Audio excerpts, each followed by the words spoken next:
This is Red Car Records. I'm Steven, and today we're going over this bad boy, the Triparallel Mixer by Electroharmonix.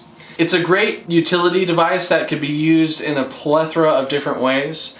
This video won't be an in-depth review of the pedal, so much as documenting my experience integrating it into my pedal board. Effectively, what this will allow me to do is rather than have my pedal board be in a series signal chain, I will be able to have it almost completely parallel.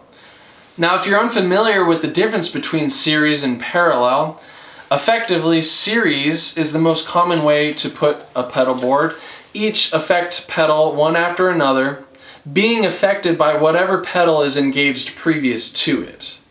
In parallel loops, each of the loops affect the signal separately and independently to whatever the other loops are doing. But this is a lot easier to hear than conceptualize. I still need to put this in my board. I need to solder some patch cables, so let's jump straight into it.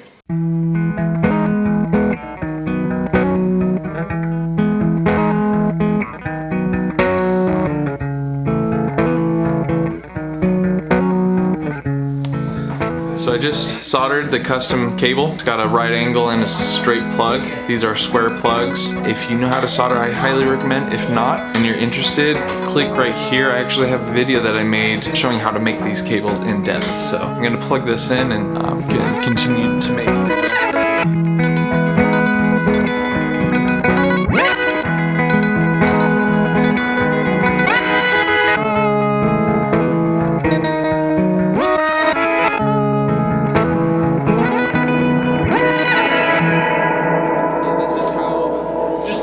This is what my old board looked like.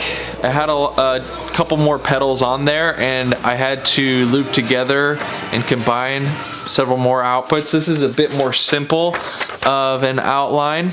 I will say though, not being afraid to just totally start from scratch and making a whole new pedal board has helped me understand and get used to it. The skill of putting it together and using the power supply to the max. You just get good at doing it by doing it. So I do recommend, if you're afraid to kind of mess or tweak around, just experiment. Just experiment. Just experiment. There we go. And the mood. Hologram works? Yes.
Alright, so I've had several days to experiment with this pedal. It's been an interesting experience approaching my pedal board with separate loops in parallel rather than having the entire board signal chain be in series. A simple example of how this can greatly expand your sonic capabilities is if you were to have in one loop a distortion pedal and in another loop a delay pedal. What this would allow you to have is the delay pedal, any of the repeats caused by it will be clean because it's unaffected by the distortion separate loop.